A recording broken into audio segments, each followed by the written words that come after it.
Tim Peck, running for U.S. Congress in Indiana 9.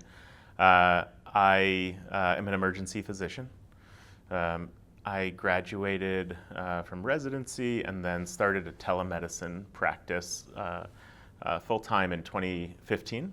And that telemedicine practice was well before telemedicine was a thing in the United States, which is what brought me to DC, because I went to DC to work on getting the laws changed so that telemedicine could be adopted throughout the United States. You went to Holy Cross, Harvard, and NYU before going to Silicon Valley, correct?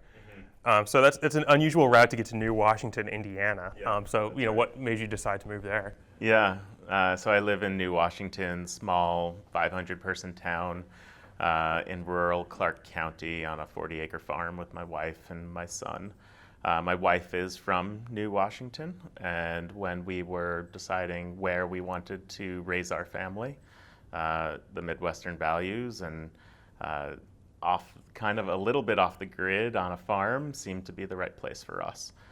So we have our 2-year-old Cass, who's at home and growing up fast, and love New Washington. So what kind of, are you involved in like community groups in New Washington? Mm-hmm. Yeah, so it's a non-incorporated town, unincorporated town. So all the services are volunteer. And I'm on the beautification committee, which really is the committee that cleans up the town and get your hands dirty on the garbage in the town, but also then makes it beautiful through various events, such as trunk or treat or Christmas downtown in the square, etc. So that's where I've been involved most. My wife is the coach for the girls cross country team. There's also a running club that we're both involved in that we've created, and my wife is really the lead on that, called the Mustang Run Club. So very involved, go to all the basketball games, know the people in town. And what made you decide to run for Congress? It had to do with the divisiveness that we're seeing in the United States right now. My time was spent in DC back in 2017, 2018, 2019, testifying before Congress and working on getting telemedicine bills through Congress. All of that was bipartisan, and then the government shut down for the longest time in history in 2019, and I saw that the lawmakers who were responsible for keeping the government open had really lost sight of what was happening with the end user, with the citizen, with the person there. Our company that we had was saving lives that otherwise wouldn't be saved, and all of a sudden had to shut down due to some of these, due to the arrest of government here. And those lives that we were saving, all of a sudden, people were dying. And so government has a real effect on people, and that had an effect on me, and I said, I'd like to be on the other side of the dais now and run for Congress, bring people together. Right. So this would be, if you're elected, this would be your first elected position, correct? That's correct. Yeah. So do you feel like you know what to do to get things done, once you're in Congress? I mean, how do you feel like your experiences prepare you for that? I know the process in Congress and in DC quite well. Again, spent about 3 years on and off there, meeting every single congressperson at the time, testifying before Congress, understanding how the Congressional Budget Office works. I understand Medicare policy, VA policy, Medicaid policy extremely deeply, which is over 20% of our budget, and understand that better than most. And honestly, there's only a handful of physicians and other healthcare workers in Congress right now, and I think it could use a few more who understand the healthcare system, both from the front line as well as the business of healthcare and how the operations work. So it sounds like healthcare is, in particular for you, an area of expertise, but also an area of emphasis somewhere where you see a lot of need. Could you talk about how maybe like the healthcare system in southern Indiana could benefit from a change in policy? Mm-hmm. Oh, for sure. I think Medicare and Social Security are in danger right now of not being funded. We know that we won't be able to pay hospitals in 2028 without losing money out of the Medicare trust fund, which will not only sink Medicare, but it'll sink the entire budget because Medicare is so huge, huge piece of our healthcare. And I know how to fix that. It's about changing the way we pay to be much more involved with the value that we are bringing patients rather than just doing services. If I may, right now as a doctor, if I treat you and I give you great care, great service, I get paid. If I give you terrible service, if I hurt you, I get paid. And that doesn't make much sense. So instead, if I give you good care, I should be rewarded for that, incentivized to do that. If I give you poor care, then I shouldn't have the same type of compensation. If we change the system to be based on quality and experience, it changes the entire way we incentivize people to act and work in healthcare. One issue that's been coming up for a lot of Democrats that I've spoken with, Democrats, Republicans, just generally Hoosiers who live in rural areas, is lack of healthcare access more broadly. A lot of rural hospitals have shut down in Indiana. Do you have any plan for addressing the crisis of lack of care in rural areas? Yeah, this comes down to behavioral health access as well as the opioid epidemic, and then rural hospitals and critical access hospitals. So on the opioid epidemic that we're experiencing, 7 Hoosiers die every day from drug overdoses. It is the leading cause of death for people between 18 and 45 right now, the leading cause of death. And we have passed bills on the national federal level in order to fund that, including greater access to services, greater access to rehabilitation services, telemedicine to be able to reach people in rural areas. And my opponent, Erin Houchin, the current freshman sitting congressperson, voted against that. She was one of 37 people in the United States to vote against that bill. When it comes to critical access hospitals, rural hospitals, we have a problem right now that consolidation is happening with our healthcare system. So a lot of health systems here in Indiana and elsewhere are kind of buying up smaller hospitals, and they are not-for-profit. However, they get to, because they're not-for-profit, they get a lot of tax breaks. But they also get to put any money they make, not call it a profit, but put it into reserves. So IU Health, for example, has $8 billion in reserves, but we call it a not-for-profit and we give it tax breaks. They also are responsible for rural health that we have, yet the resources tend to go more toward urban and suburban areas and places where they can make more money in surgery centers in the suburbs around Indianapolis. I was in a critical access hospital in my district in North Vernon just a few weeks ago, and I couldn't believe it that they're part of a large hospital system. They don't even have security there. They have to call 911 when someone comes into their emergency department who is behaviorally having a crisis, or if they've brought a gun, which has happened there before. They are not even getting the basic services of money, yet that healthcare system is spending so much money to build pavilions in Indianapolis. And so there are ways that we can use federal encouragement and incentives to make those systems be able to invest in the rural areas as well. So on your website, you have a section on reproductive health. You mentioned that you support abortion in cases of rape or when a mother's life is in danger. This is partially informed by your own experience as a medical doctor. So what is your position on elective abortions? Yeah, so my whole experience comes out of my positions come out of my experience. So as you said, I'm an emergency doctor. I've treated a lot of women who've been raped. I've treated girls who've been raped. I've treated women who would have died unless we treated them with an abortion. And never once in those experiences did I ever think about what the government had to say. And I just don't believe the government belongs in my exam room. It's a very nuanced situation that's between the provider, the woman's family, and their faith. And so from there it becomes more of a hands-off type libertarian view, if you will, where these situations are so complex that I don't think the government should be governing it. It's too big of government to do so. So when it comes to women's health and elective abortions and those below the below the third trimester in the first and second, I think restoring Roe is the way that we should go and take government out of the exam room. So if there were a bill in Congress to codify abortion protections, would you vote for it? It would have to be reasonable in the first and second trimester. Okay, thank you. I wanted to talk about some other issues that are local to Indiana. I mean, one of them being forestry, which is something that a lot of people, especially around Bloomington, care about. So we have beautiful forests.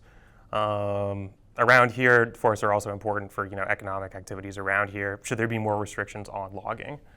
Yeah, so, and especially in Brown County, when you say around here in Monroe and Brown, protecting our forests is an incredibly important piece of it. Logging not only gets into logging, but cutting down forests in order for real estate development, making sure that we're protecting runoff into our rivers and streams.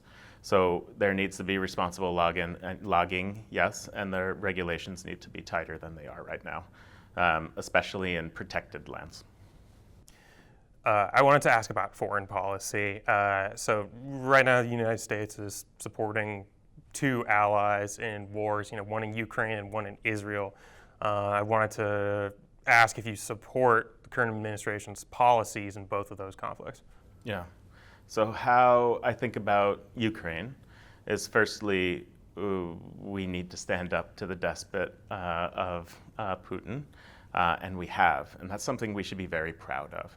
We know European history from our high school experiences and what happens when despots try to take over that continent. And we know what it does to America in the process, bringing us into a much larger war. And so standing up to Putin is imperative. In terms of how that war ends, we do need to end it. And there's going to need to be some sort of compromise in order to do it, or we will be in an endless war.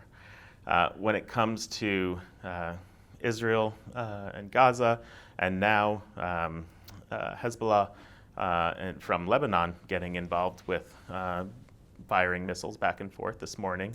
Hezbollah fired its first missile into Israel, which was intercepted. Israel, of course, has the right to defend itself. It was a pretty atrocious thing that happened with people and terrorists kind of coming over the border into Israel and killing and raping and hurting people. But there has been a lot of use of weapons in Israel in a relatively indiscriminate way to be able to get not only their point across, but really demolish that city, that country and those cities. And so I do think the United States has a role in making sure that the weapons that they supply are being used in a much more responsible way than they currently are. In terms of having a ceasefire, I'm really pleased, as a doctor, that we had a ceasefire for polio when we did the first shots for polio vaccinations. We will need a second round, and that'll be an enormous opportunity to get people talking. And ceasefire is necessary for people to talk. So if Israel continued to use those U.S. supplied weapons in a not responsible way, would you support or would you vote for an arms embargo? An arms embargo, a full arms embargo, no, I wouldn't. I think we need to have much more nuanced approach with our ally there to make sure that we are having them use those weapons in a responsible way. They still need to defend themselves, and so completely cutting them off from arms doesn't really help anybody. So Indiana, this is an Indiana politics question, so it won't pertain, directly to what you're doing, but it's about to execute its first prisoner in 15 years, right? That's been announced by the state government. Federal executions also carried out in Indiana, carried out in Terre Haute. So should the state and federal government be able to carry out executions in Indiana? Can answer this question in two ways. One is just pure cost of doing this and take the emotional component out of it, where the cost of executing someone actually costs more than what you need to care for someone in our jail system. The other thing is that our prison system is broken in many ways across the board, and this is just one part of it. So we are locking up way too many people and indiscriminately as well in many ways. And there are prisons here in Indiana 9, including in Scott County, that are having lower amounts of people with lower recidivism rates because of the care that they're giving to those prisoners. So that across the board, and I need to say that because that across the board needs to change. When we come to capital crimes and capital punishment, I don't believe that we should be killing people, especially in cases where the family does not want to have that person be tried, be executed. So you would describe yourself as anti-death penalty? I'm anti-death penalty. There are atrocious crimes that happen, and I think my upbringing as well has taught me that there's room for forgiveness everywhere, but even if forgiveness can't be had, and reform definitely shouldn't be necessarily a goal in terms of trying to get people out of jail for capital crimes, I don't think we should be killing people. Homelessness is a big issue here in Bloomington. It's got a lot of local implications, but the sources of this problem have to do with local, regional, national causes. What would you do in Congress to try and alleviate the issue of homelessness? This is a huge issue and one of the most important issues to me, actually. I grew up a family. My father was head of homeless services for Salvation Army. He started the first veteran shelter in the United States. So I grew up around homeless people and also understanding the issues as well as the services that people were receiving, and later how it all gets funded as well. It is multifactorial. Opioid crisis, as I spoke about, and mental health crisis that we're having in terms of access needs to be solved. That's an enormous part of homelessness. Housing crisis, which really stems for decades of problems that we've had, including the 2007 mortgage-backed security crisis and various factors that have gotten us to the point where housing is so expensive. We do need to make housing more affordable by building more houses, as well as helping first-time homeowners get into homes themselves. The economy itself needs to stay in a place where jobs are available for people. But the problem we have with the economy right now is that although people have jobs, we have a ton of working poor people, where it's hard not only to save money, but you start to dip into your savings even though you're working so hard. That has to do with complex issues, including us literally and unfortunately printing so much money during and after the pandemic to help us make sure that we didn't go into a depression. And now we have a lot of money circulating, and a lot of people had put money into the economy, causing inflation. So one of the key things we need to do is work on inflation, or we'll continue to have homelessness rise. So I wanted to ask as well why Hoosier should elect somebody who's been here 4 or 5 years instead of a lifelong Hoosier. Is there a question there? Yeah. I mean, that is the question. You've lived in Indiana for a couple of years, but relatively speaking, are a newcomer. Yeah. Why do you feel like you're the best choice to represent the people of District 9? Sure. So I've been a resident of Indiana for, as you said, 4 or 5 years. Been coming here for longer than that with my wife, and before that, my fiance, and before that, my loved girlfriend, and became part of this community. The community accepted me immediately when I came, and that's largely because I embedded myself into it. We talked a bit about some of the local things and how I've been here. I am a licensed doctor here in Indiana as well. And I am someone who shares the values of pragmatic Hoosiers. When I met my wife, she was from the Midwest. I had grown up in East Coast households, and we immediately bonded over the fact that people seem to be very divided in the United States over lots of lines: Republican, Democrat, East Coast, West Coast, Midwest. And that we thought that these lines are more artificial than they are real. And if people start to talk to one another and work together, they can be able to make progress. I think the biggest problem we have in the United States right now is that we can't seem to disagree and still make progress. And I think the Indiana 9 kind of pragmatism lends itself well to that message and the way I think, and frankly, I feel at home here. So how do you reach across the aisle, so to speak, and get some of those voters who, previously might have voted for a Republican, who might still feel like Democrat is a dirty word? I mean, what do you do to kind of appeal to those pragmatists? Yeah, so first of all, I've been an independent my whole life. I recently joined the Democratic Party to run this race. I share views of people on the right and the left. I would describe myself more as a kind of a Lee Hamilton blue dog Democrat, where fiscal conservatism is something that I'm proud to look at and be able to find investments that actually save us money and are good for people. My social politics, as you heard, are more of a kind of libertarian, hands-off way of looking at the world. And so I am on the moderate wing of my party. I ran against a Democratic Socialist in the primary and won to represent our Democratic Party here. When I was in DC, all the bills that we worked on were bipartisan. And the question is, how do we do that? It was all telemedicine. And so I would go into an office of a Democrat and I'd say, I have this great innovation called telemedicine.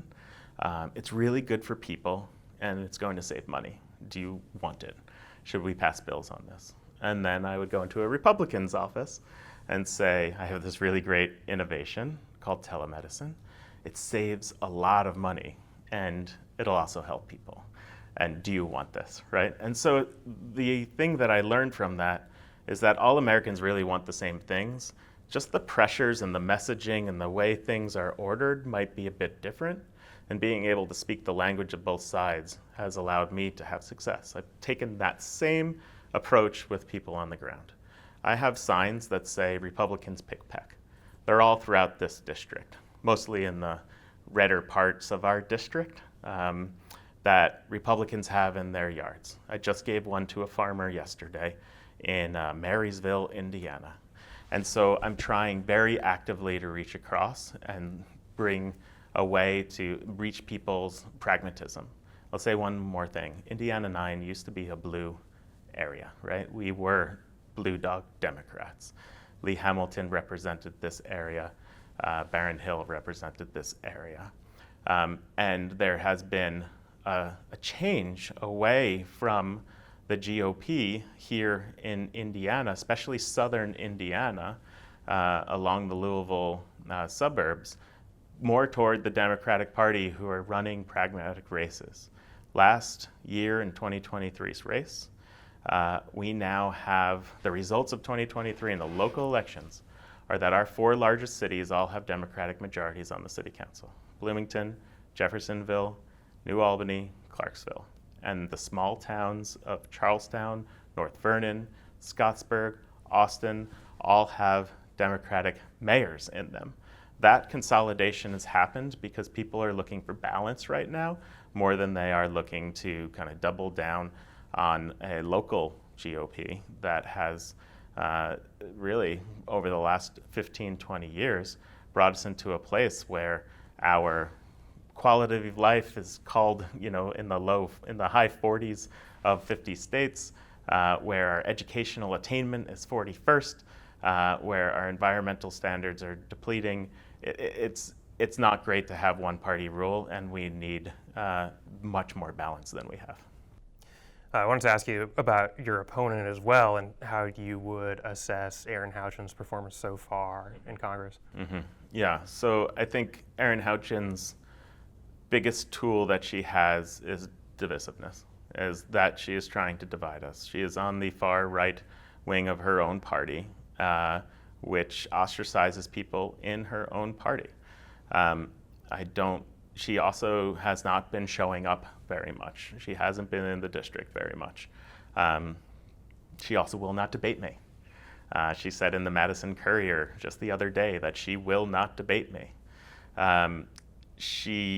We have called her to debate. We have had the 4-H call her to ask for a debate. The Fraternal Order of Police call to ask for a debate. We have had the League of Women Voters call to ask for a debate, and others, and she's refused all of that. That's not showing up. She also has the reputation of not answering emails or phone calls. She's not here for her representatives, and I don't think she's doing a great job of hearing what all Hoosiers have to say and bringing that back to DC right now. Add this in, that it's been the least productive Congress in modern history right now. And so people are not getting things done in Congress right now because we have a far right and a far left parties system going on. We need people more toward the middle who are willing to compromise, not see that as a dirty word, but willing to compromise and move this country forward, and that's what I'll do. So Kamala Harris has been running on a little bit more of a progressive ticket. She's proposed some plans like, giving money to first-time home buyers, things of that nature. Are there any of her, what you might consider more progressive policies that you don't agree with? In terms of first-time home buyers, like you said, I definitely like where she's going with that. We need to stimulate the ability for people to buy housing because we are in a housing crisis right now, and make that something that's attainable for people. So I am with her on that. In terms of her reputation on the border, I wish she would go down to the border more often.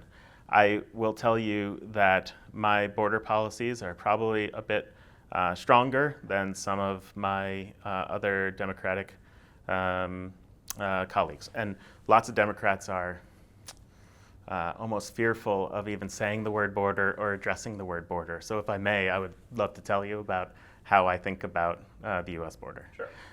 So there are 3 things that we need to do. It's an emergency right now. We have had more people come over this border, especially the last couple of years, per year than we have had in many, many decades. And so we need to have a system in which we have more police, have more judges, and have a more aggressive way to be able to shut down border when we can't have capacity to focus on that. That also includes having funding for fentanyl machines and detection machines and drug enforcement police there at the border. And so funding there needs to be strong. Now, the second part is immigration system as a whole that we have. We need immigrants in this country to survive, to thrive, to make America, America. And I'll give you a very clear example. Nursing and nurses' aides. Nurses make up 3.2 million people in the United States. We're still about 80,000 nurses short in terms of serving our population right now. And nursing is only having trouble filling its ranks with amazing nursing burnout going on from the pandemic.